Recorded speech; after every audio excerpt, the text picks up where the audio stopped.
आज शुरू करेंगे जुडिशियल रिव्यू।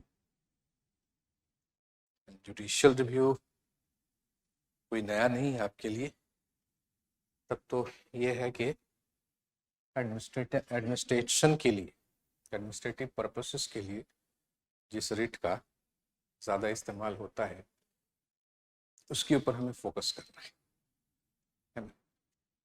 तो ऑब्वियस सी बात है कि मैंडेमस और प्रोहिबिशन और सर्सरी रिट की बात हम लोग करेंगे इसमें, है ना। क्योंकि हैबियस कॉर्पस, क्यो वारंटो, ये जो रेट्स हैं ये कॉन्स्टिट्यूशनल लॉ में हमने स्टडी किया है सफिशिएंटली। तो जो रेट एडमिनिस्ट्रेटिव एजेंसीज को गाइड करने के लिए या उनके एक्शन को क्वेश्चन करने के लिए इशू किया जाता है, वही रेट एडमिनिस्ट्रेटिव लॉ के पर्पस से इंपॉर्टेंट माना जाएगा।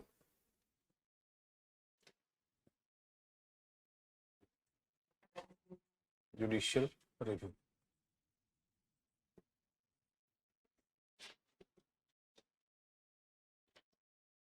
याद है कुछ कॉन्स्टिट्यूशनल लॉ वाली बातें?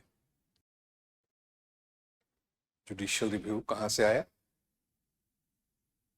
याद नहीं? किस कंट्री से आया?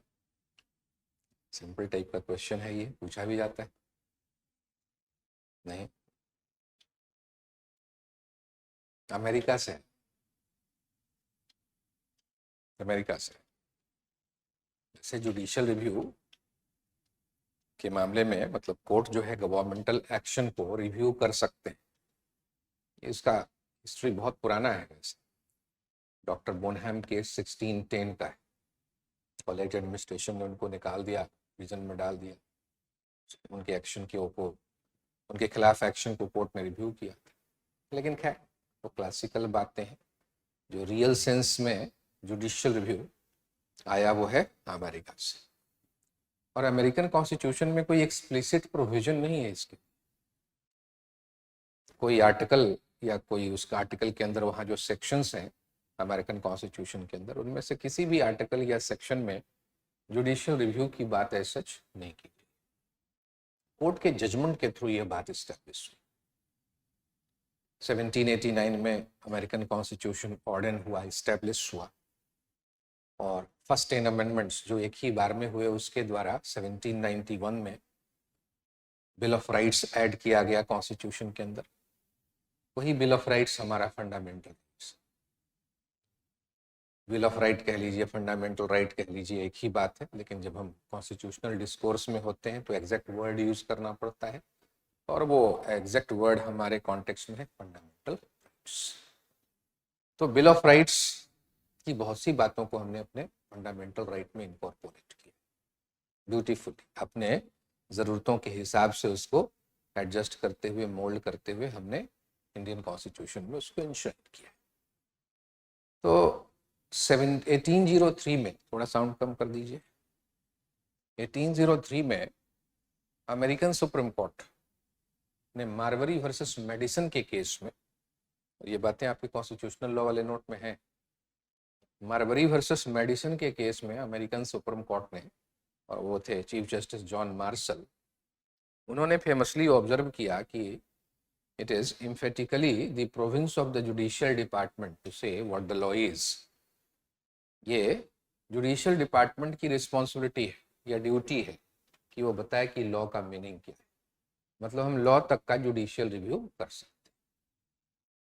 ऐसा इम्फेटिक प्रोनाउंसमेंट इसलिए जरूरी था कि इंग्लैंड के अंदर पार्लियामेंट्री सुप्रीमेसी थी। इंग्लैंड में पार्लियामेंट के द्वारा बनाए गए लॉ का जुडिशियल रिव्यू हो ही नहीं सकता, पार्लियामेंट सुप्रीम। और इंग्लैंड की पार्लियामेंट के मामले में एक ये जनरल ट्रस्ट है कि इंग्लैंड की पार्लियामेंट कोई गलत लॉ बना दे तो उसके ऊपर रेमेडी पार्लियामेंट में ही होगी, डिस्कशन के थ्रू, ओपोजिशन के प्रेशर, पॉलिटिक्स के थ्रू। और नहीं तो अल्टीमेट जो सोल्यूशन है वो तो जनता के पास है।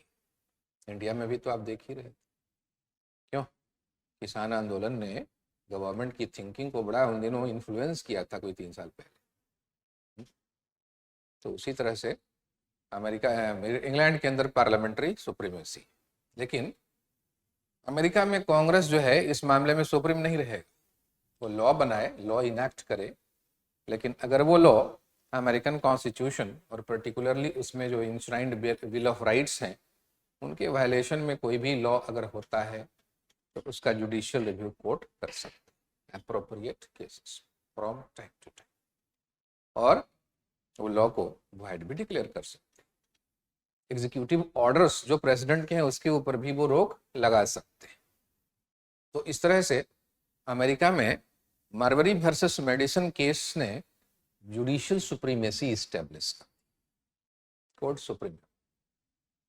वैसे तो जहां रिटन कॉन्स्टिट्यूशन है, अब इंग्लैंड में क्योंकि रिटन कॉन्स्टिट्यूशन नहीं, कॉन्स्टिट्यूशनल इनैक्टमेंट्स जरूर हैं, लेकिन एक कोडिफाइड रिटन कॉन्स्टिट्यूशन वहां नहीं, एक सिंगुलर डॉक्यूमेंट के रूप में कॉन्स्टिट्यूशन वहां अवेलेबल नहीं। क्राउन के पावर को डिफाइन करने वाले, पार्लियामेंट के इस्टेब्लिशमेंट और पावर को डिफाइन करने वाले लॉज हैं इंग्लैंड में, और वो सब कॉन्स्टिट्यूशनल लॉ के ही पार्ट माने जाएंगे। लेकिन कोई one singular constitutional document Britain में ऑर्डिनरी लॉ की तरह, कॉन्स्टिट्यूशनल लॉ भी जो है वो क्या है, स्टैट्यूटरी लॉ की तरह, ऑर्डिनरी लॉज की तरह। जबकि अमेरिका में वो क्या है, सुप्रीमा लेक्स है, सुप्रीम लॉ है। इसका मतलब कि कांग्रेस जो है वो अमेरिका के अंदर जो ऑर्डिनरी लॉ या स्टैट्यूट बनाएंगे, अब सुप्रीम कोर्ट ने मार्बरी वर्सेस मेडिसन केस में कहा कि वो लॉ अगर कॉन्स्टिट्यूशन और बिल ऑफ राइट्स के वायलेशन में होगा तो हम उसको वाइड कर सकते हैं, जुडिशियल सुप्रीमेसी स्टेब्लिश। वैसे थ्योरेटिकली ये बात कही जाती है कि जिन देशों में कॉन्स्टिट्यूशन एक रिटन डॉक्यूमेंट के रूप में है, वहाँ कॉन्स्टिट्यूशन के अंदर काम करने वाला कोई भी ऑर्गन सुप्रीम होने का क्लेम नहीं कर सकता, कॉन्स्टिट्यूशन ही सुप्रीम होता है।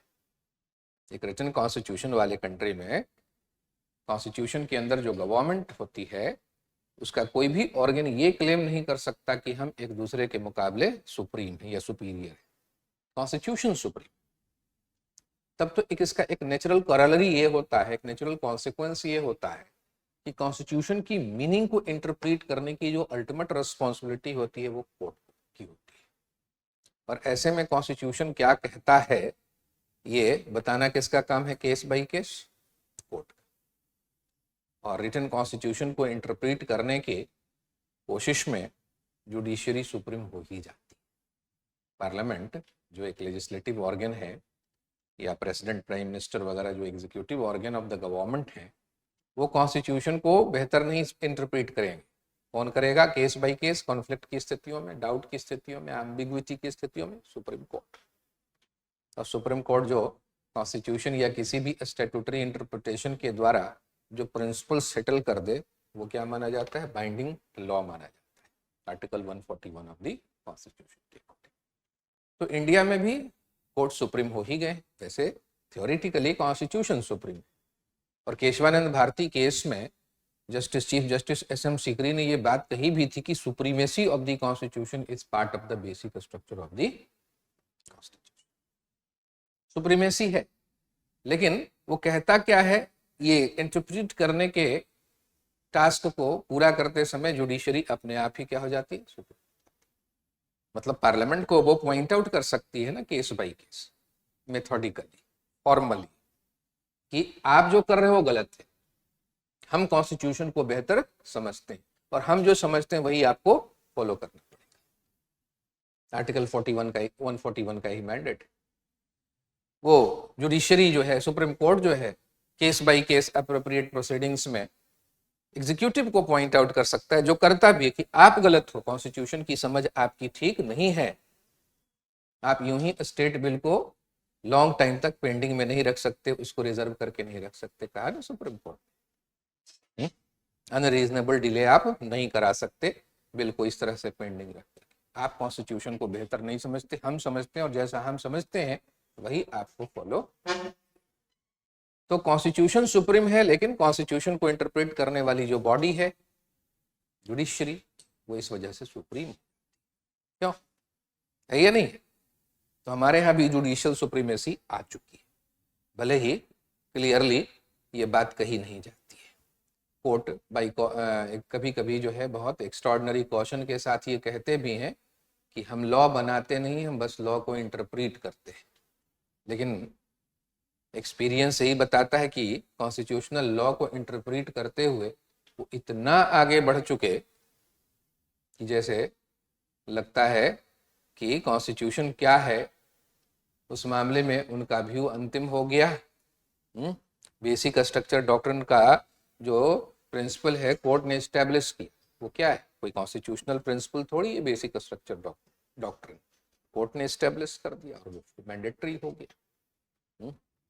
तो कॉन्स्टिट्यूशन से ऊपर जैसे वो मालूम हो रहे हैं, क्यों नहीं?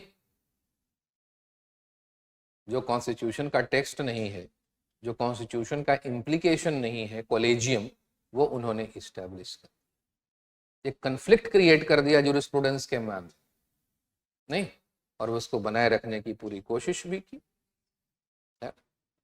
तो इस तरह से जुडिशरी सुप्रीम है, जुडिशियल रिव्यू अमेरिका से दिया गया है ना। The doctrine of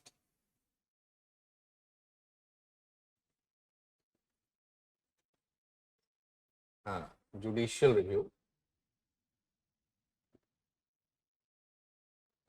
has been borrowed from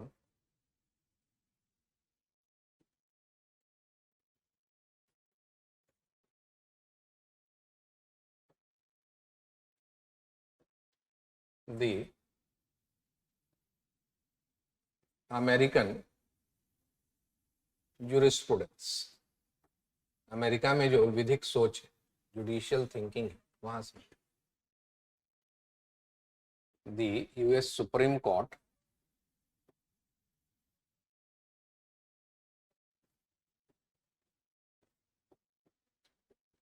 in Marbury versus Madison, Marbury versus Madison, Madison ही तो अमेरिकन कॉन्स्टिट्यूशन का फादर माना गया।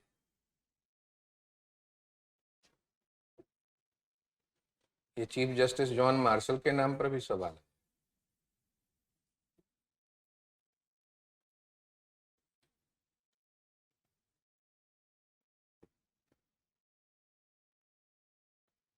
Observed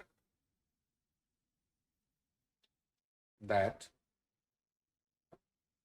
it is emphatically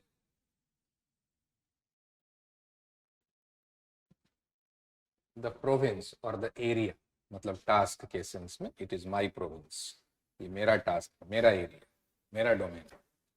it is emphatically the province of the judicial department to say what the law is।